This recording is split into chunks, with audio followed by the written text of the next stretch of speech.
नमस्कार दोस्तों, स्वागत है आपका ओंकार एस्ट्रो वर्ल्ड में। आज मैं आपको इस वर्ष के 5 दिवसीय त्यौहार के विषय में बताने जा रहा हूँ, जिसमें सबसे पहले आता है धनतेरस का दिन। धनतेरस जो 10 तारीख को पड़ रही है। और धनतेरस का मतलब क्या है, क्यों धनतेरस मनाया जाता है? धनतेरस के दिन भगवान धन्वंतरी जो समुद्र मंथन के दौरान उसमें से अमृत लेकर निकले थे और भगवान सभी भगवानों को बांटा था, जिससे पीकर सभी भगवान अमृत प्राप्त किया था और सभी भगवान अमर हो गए थे। उसी को हम धन्वंतरी बोलते हैं, धन्वंतरी पूजा बोलते हैं। और उस दिन भगवान कुबेर भगवान धन्वंतरी की पूजा की जाती है। भगवान कुबेर का जो हम भोग लगाते हैं, सफ़ेद कलर की मिठाई से भोग लगाते हैं, और भगवान धन्वंतरी का पीले कलर से भोग लगाते हैं, पीले कलर की मिठाई से भोग लगाते हैं। और उस दिन कुबेर का मंत्र ओम श्री अक्षाय कुबेराय वैष्णवाय धन दान दीपदाय धन दान समृद्धि दे दबाय स्वाहा, इस मंत्र का जप करते हैं। जितना ज़्यादा से ज़्यादा जप कर सकें उतना ही अच्छा है।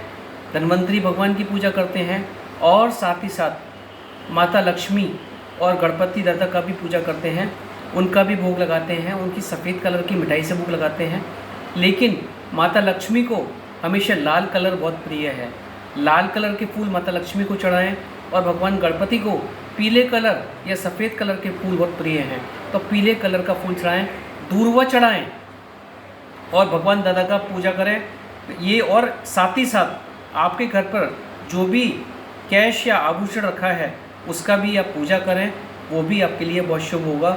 ये धन्वंतरी की पूजा है और इसका मुहूर्त 10 तारीख को शाम को 6:05 से 8:20 तक है। तो आप उस पीरियड के अंदर दीपक जरूर जलाएं। और दीपक जो होता है, दीपक के अंदर अगर रुई की बाती की जगह कलावे, जैसे कि ये जो उसका जिसको मौली बोलते हैं, कलावा बोलते हैं, उसकी बाती जलाएं तो बहुत ही अच्छा माना जाता है। इस चीज़ के लिए बहुत ही शुभ माना जाता है। इसके अलावा दूसरे दिन जो उसके धनतेरस के दूसरे दिन जो त्यौहार आता है उसको हम बोलते हैं काली चौदस का। काली चौदस का त्यौहार होता है।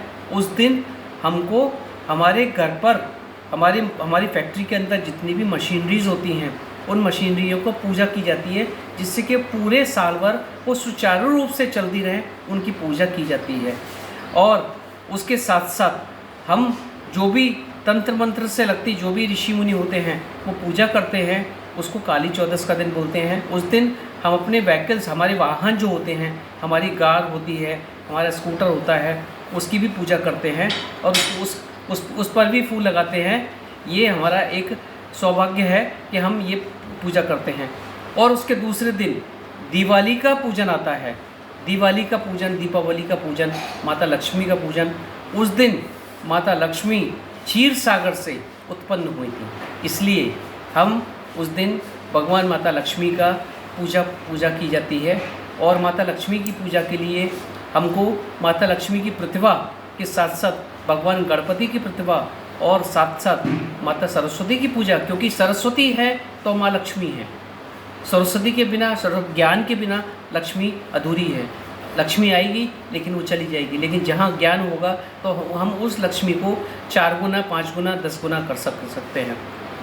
तो उस लक्ष्मी के बिना हमारा ज्ञान अधूरा है, इसलिए हम लक्ष्मी माँ के साथ में गणपति और सरस्वती माता की पूजा जरूर करें। लेकिन आज मैं आपको 3 विशेष चीज़ ऐसी बताने वाला हूँ जिसके करने से आपकी माता लक्ष्मी की कृपा बहुत बहुत बहुत बरसेगी।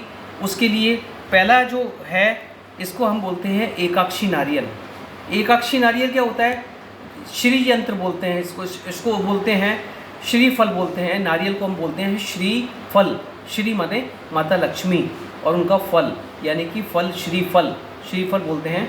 इसको हम दूसरी भाषा में एकाक्षी नारियल भी बोलते हैं।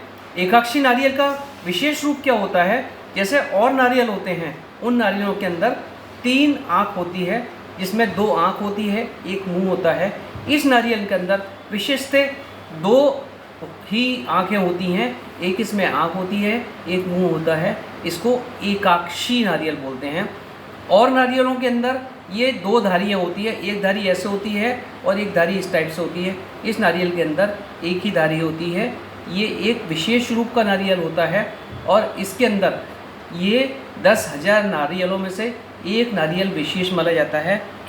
इसको इस प्रकार से लाल कलर के कपड़े में बांधकर पूरी रात को, दिवाली की रात को हम इसको माता लक्ष्मी के सामने रखते हैं और इसकी पूजा करते हैं, क्योंकि कलयुग के अंदर साक्षात लक्ष्मी माता इसके अंदर ही विराजमान होती है, ऐसा माना गया है। ऐसा शास्त्रों में, मैं नहीं कहता हूँ, शास्त्र कहते हैं।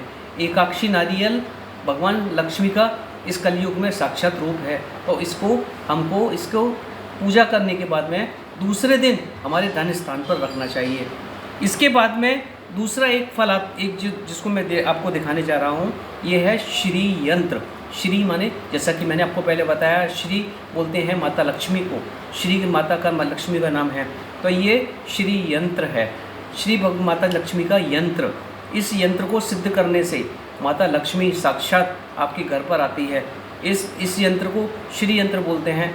इसके सामने अगर आप कनक धारा श्रोत्र और श्री यंत्र के सामने अगर आप श्री सुक्तम का पाठ करते हैं तो विश्वास मानिए दोस्तों, आपके घर लक्ष्मी की कमी नहीं रहेगी।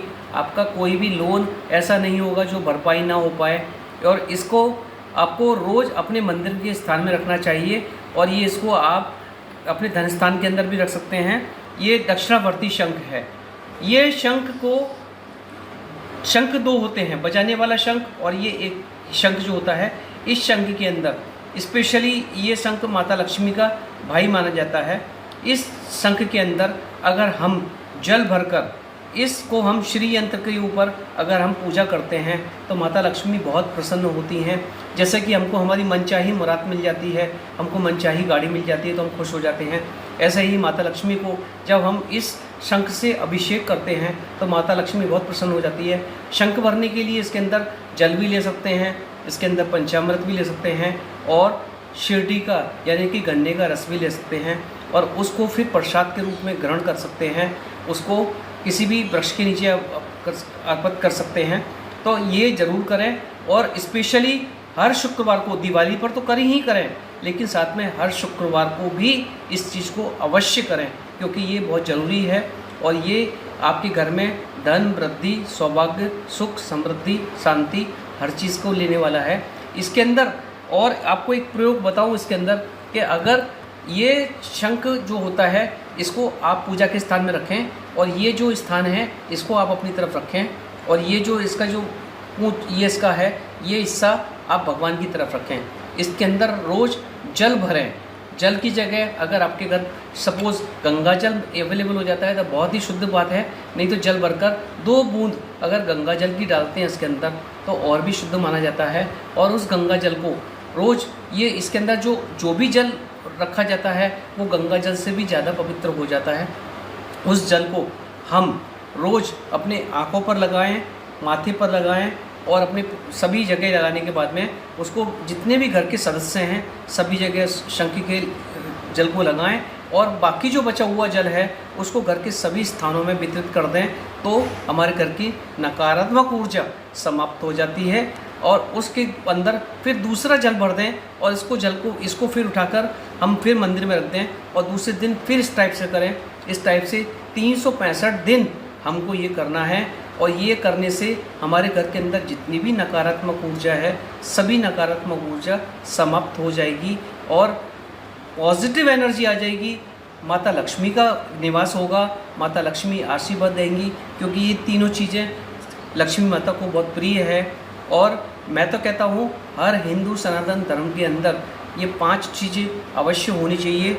एक सबसे पहली गीता, दूसरी गाय माता और तीसरी ये श्री यंत्र, चौथा ये आपका शंख और चौथा ये आपका एकाक्षी नारियल। अगर ये 5 चीज़ आपके घर पर हैं तो विश्वास मानिए दोस्तों आपको ज़िंदगी में पैसे की कमी नहीं पड़ेगी, क्योंकि दीपावली का जो त्यौहार है वो हमारा त्यौहार हमारा सभी त्योहारों के अंदर से बहुत बड़ा त्यौहार माना जाता है। और उसके बाद में दूसरे दिन आता है फिर गोवर्धन पूजा का त्यौहार। गोवर्धन पूजा के दिन भगवान श्री कृष्ण ने अपनी कन्नी उंगली पर गोवर्धन पर्वत को अपनी अपनी कन्नी उंगली पर रखा था। और इसके लिए ये त्यौहार को मनाया जाता है। इस दिन भगवान कृष्ण का भोग 56 वस्तुओं से भोग लगाया जाता है। और उसी के साथ साथ उसके दूसरे दिन आता है भैया दूज का प्रोग्राम, भाई दूज का प्रोग्राम। तो उस दिन बहन भाई को टीका लगाती है और उसको टीका लगाने के साथ साथ उसको कलावा भी बांधती है। उसकी रक्षा भाई उसके रक्षा का एक आश्वासन देता है। और ये इसके साथ में ये 5 दिवसीय त्यौहार होता है। इसको आप सभी लोग खूब अच्छे से खुशी के साथ में बिल्कुल अच्छी तरीके से प्रिपेयर होकर मन से मनाएं। और तो अगर आप इस त्योहारों को मनाएंगे तो पूरी साल आपके घर पर धन धन सौभाग्य सभी चीज़ आपको मिलती रहेंगी। और माता लक्ष्मी आपके ऊपर, माता लक्ष्मी, भगवान विष्णु और सभी देवी देवताओं का आशीर्वाद आपको मिलता रहेगा। हमारी सर्विसेज यहाँ गुजरात के अंदर है, लेकिन हम ऑल ओवर इंडिया में सर्विसेज हमारी मिलती हैं। आपको ऑनलाइन हमारे को विजिट कर ओमकार एस्ट्रोवर्ड फाइंड आउट करें और उसके ऊपर आप अपने कमेंट्स या आपकी जो भी समस्या हैं, कुंडली से रिलेटेड कोई भी समस्या है, वास्तु दोष से रिलेटेड कोई भी समस्या है, या जेम्स से जो स्टोन से रिलेटेड कोई भी समस्या है, या आपको ओरिजिनल क्वालिटी के रत्न लेना है, ओरिजिनल क्वालिटी की आपकी कोई भी चीज़, जैसे कि ये हमारे पास एमेथिस्ट का स्टोन है जो कि धन के लिए बहुत सकारात्मक है। ये भी दिवाली पर आप अपने घर पर रख सकते हैं, स्थापित कर सकते हैं। ये भी बहुत ही अच्छा सकारात्मक ऊर्जा का एक स्रोत है। इसको भी आप इस टाइप के बहुत सारी प्रोडक्ट हमारे यहाँ अवेलेबल हैं। आप हमारे वेबसाइट को भी सर्च कर सकते हैं इसके लिए। और आप सभी लोगों को माता लक्ष्मी का आशीर्वाद मिले, भगवान गणपति का, माता सरस्वती का आशीर्वाद मिले। इसी के साथ में मैं अपनी वाणी को विराम करता हूँ। ओम नमः शिवाय। श्री शिवाय नमस्तुभ्यं।